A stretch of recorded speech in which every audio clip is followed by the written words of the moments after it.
আপনার আমার মধ্যে অশান্তি লাগিয়ে দেবে। সন্ধ্যেবেলা টিভির সামনে বসে উইথ মেকআপ, একদম উইথ মেকআপ বলছি, সন্ধ্যেবেলা টিভির সামনে বসে আপনাকে আমাকে আবার বোকা বানাবে। ডিবেট শেষ হয়ে যাবে, আবার যখন ছোট্ট একটা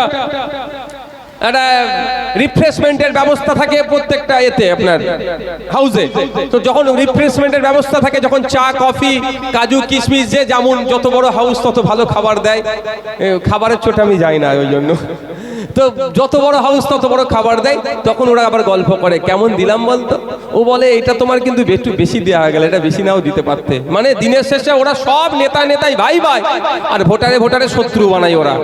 এটা আমাদেরকে বুঝতে হবে। পুলিশ বন্ধু তৃণমূলের তোলাবাজ নেতাদের কাছে তার রেটিং বাড়ানোর জন্য, তার পয়েন্ট বাড়ানোর জন্য আমাদের নাকি দুটো মাইক খুলে দিয়েছে বলছিল।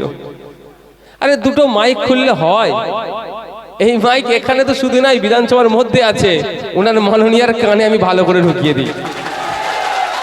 তো এই মাইক খোলাতে আমি বিচলিতও নয়, অবশ্যই চিন্তিত এটাই যে আগামী দিনে গুনে গুনে আমরা মাইক দেখব, চোর তৃণমূল কংগ্রেসের প্রোগ্রামে কটা মাইক লাগাচ্ছে আর আরটিআই করব কটা পারমিশন আছে, এটাও বলে যাচ্ছে। কিন্তু আজকে আমার মাইক খুলেছে, ওতে আমার একটুও রাগ নাই, কিন্তু আগামী দিনে ওই অফিসারকে জব্দ করার রাস্তাও আমি আমার স্টুডেন্ট বন্ডের ছেলেদেরকে বলে যাচ্ছি। লক্ষ্য রাখবে, অন্য কোন দল প্রোগ্রাম করলে আমি বলবেন না, তৃণমূল কংগ্রেস যে আপাতমস্তক একটা দুর্নীতিগ্রস্ত দল, যেখানেই দুর্নীতি দেখবেন তৃণমূলকে সেখানে পাবেন। যদি এটা পলিটিক্যাল মঞ্চ নয়, আমি রাজনৈতিক ভাষণ বেশি দেবো না, স্টুডেন্টদের ফোন, কিন্তু প্রসঙ্গক্রমে আসতে হচ্ছে যে পুলিশ খুলেছে, সে তার তৃণমূলের কাছে না রেটিং বাড়াবে, এই জন্য তার গুরুত্বটা বাড়াতে চাইছে। তবে একটা কথা বলতে চাই শুধু এই জায়গায় দাঁড়িয়ে, পাপ বাপকেও ছাড়ে না। কদিন আগে আপনারা দেখেছিলেন শিউড়ি থানার বড়বাবুর কলার ধরে টানাটানি করছে তৃণমূলের এক নেতা, দেখেছিলেন না? কেন বলুন তো? টানাটানি করার সাহসটা পেল কি করে? ওই খোঁজ নিলে দেখা যাবে ওই বড়বাবু আর ওই নেতা এক ঘরে বসে বিরোধীদের নামে কিভাবে মিথ্যা মামলা দেবো, ও বিজেপি করে, ও আইএসএফ করে, ও কংগ্রেস করে, ও সিপিএম করে, এই বিরোধী রাজনীতি করে, কিভাবে মামলা দেবো তার ছক কষেছিল। এখন ভাগবটরায় টানাটানি হয়েছে, ঘরে কলার ধরেছে, কিন্তু পাপ বাপকেও ছাড়লো না। পলিটিক্যাল বক্তব্য এই মঞ্চ থেকে দেবো না বলে আমি মাথায় মাইন্ড সেট আপ করে এসেছি, কিন্তু বিশ্বজিৎ দা কয়েকজনের নাম বলেছে, না বললে কিন্তু আমি থাকতে পারছি না। কয়েকটা কথা বলবো, রাজনীতিক কথা হয়ে যাবে, কেউ খারাপভাবে নেবেন না তো?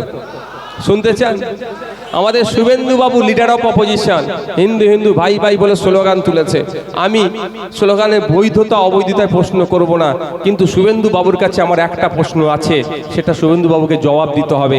আমাদের বাড়ির মেয়ে তিলোত্তমা, তার ধর্মীয় পরিচয় দেখে কিন্তু আমরা প্রতিবাদ করিনি, তারপরে অন্যায় হয়েছে তার প্রতিবাদ করেছি, কিন্তু তিলোত্তমার ধর্মীয় পরিচয় তো মুসলিম নয়। তো তিলোত্তমাকে যারা খুন করেছিল ওই রাত্রিরে ওই করিডোরে 54 থেকে 55 জন যাতায়াত করেছিল, সিবিআই তাদেরকে এখনো কেন খুঁজে বার করতে পারছে না? কেন্দ্রের বিজেপি সরকারের আন্ডারে সিবিআই আছে, এটাও কিন্তু শুভেন্দু অধিকারীকে জবাব দিতে হবে। আশা করছি আগামী দিনে কোনো মঞ্চ থেকে বক্তব্য যখন দেবে তখনও বলতে হবে। হিন্দু হিন্দু ভাই ভাই স্লোগান তুললেও মমতা ব্যানার্জির যেখানে বিপদে পড়বে, সেখানে অন্য হিন্দু এগিয়ে না আসলেও শুভেন্দু বাবু যাবে তাদেরকে সামাল দিতে, এটা মাথায় রাখবে। বন্ধুগণ, আমি অবাক হয়ে যাই, এরা ধর্মীয় পলিটিক্স করলেও বিভিন্ন সময় বিভিন্ন জায়গায় ধর্মীয় পলিটিক্স করছে, কিন্তু বলছে না ফেক এসটি সার্টিফিকেট গুলো কোথায় ইস্যু হচ্ছে, কারা ইস্যু করছে, সেটা বন্ধ করতে হবে। এরা একবারের জন্য বলছে না এসটি কোটা এসসি কোটাতে শিডিউল কাস্ট, নমশূদ্র, দলিত, আপনার মতুয়া সমাজের মানুষ যে কোটায় চাকরি করেন ম্যাক্সিমাম তারা এসসি কোটাতে, সেই এসসি কোটাতে কেন অন্যরা চাকরি করবে, এর জন্য বলিষ্ঠভাবে আইনসভার মধ্যে চিৎকার করতে দেখতে পাচ্ছি না। কিন্তু পাড়াতে এসে অমুক অমুক ভাই ভাই তমুক তমুক তোমার শত্রু বলে দেখে দেওয়ার চেষ্টা হচ্ছে। এটাই আমাদেরকে ভাগ করে রাখার চেষ্টা করছে। আমি অনুরোধ করছি রাজনৈতিক কারবারিদের পাল্লাই পড়ে প্রতিবেশীর সাথে সেই সম্পর্ক আপনারা কোনোভাবেই নষ্ট করবেন না। সৃষ্টিকর্তা যে ভগবানে বিশ্বাসী, কেউ আল্লাহতে বিশ্বাসী, কেউ যীশু খ্রিস্টতে বিশ্বাসী, বা কেউ নাস্তিকতায় বিশ্বাসী, যার কিন্তু ভারতবর্ষ ধর্মনিরপেক্ষ রাষ্ট্র, এটাই আমাদের দেশের বিউটি, যেখানে হিন্দু, মুসলমান, জৈন, খ্রিস্টান যে ধর্ম মানে না, যে নাস্তিকতায় বিশ্বাস করে, প্রত্যেকে মাথা তুলে বাঁচতে পারে। কিন্তু একটা অভিশাপ আছে।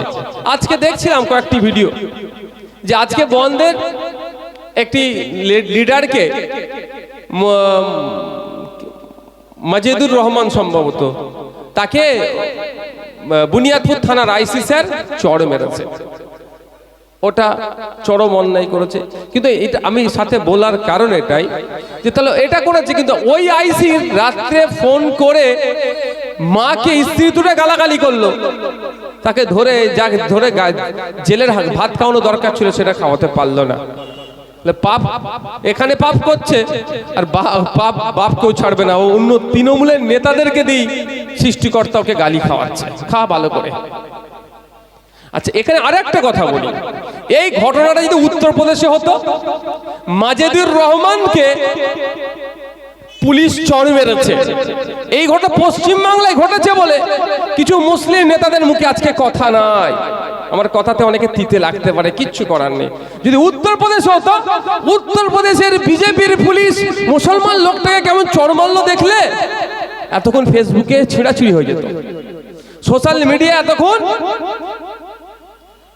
তোলপাড় চলতো। এখানকার কিছু মোল্লা মৌলী সাহেব টাইপের আছে, তৃণমূলের ভাতাজীবী কারা আছে, তারা এতক্ষণ লেখালেখি করতো। আর পশ্চিম বাংলাতে এই ঘটনা ঘটলো, এখন তাদের মুখে কোনো কথা নাই। এদের থেকে সাবধান থাকবেন। 2026 আসবে, আপনাকে গল্প শোনাবে অনেক, এই ফাঁদে পা দেবেন না। ফিরে আসি, তো শিশু শ্রম সম্পূর্ণরূপে বন্ধের যে দাবি রেখেছে, আমি এই স্টুডেন্ট ফ্রন্টের সাথে 100% সহমত।